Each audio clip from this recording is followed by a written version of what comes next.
हिरण्यवर्णां हरिणीं सुवर्णरजतश्रजां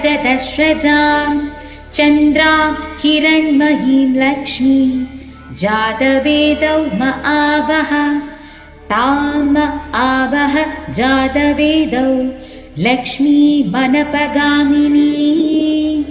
यस्यां हिरण्यं विन्देयं गावश्व पुरुषानहम् अश्वपूर्वां रथमध्यां हस्तिनाद प्रबोधिनी श्रियं देवीमुपह्वये श्रीर्मा देवी जुषतां कांसोऽस्मितां हिरण्यप्राकाराम् आर्द्रां ज्वलन्तीं तृप्तां तर्पयन्तीं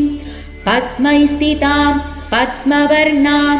तामिहोपह्वये श्रियम् चन्द्रां प्रभासां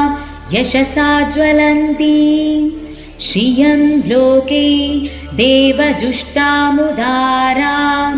तां पद्मनेमीं शरणमहं प्रपद्ये अलक्ष्मीर्मे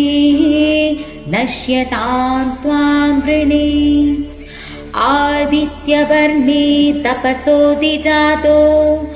वनस्पति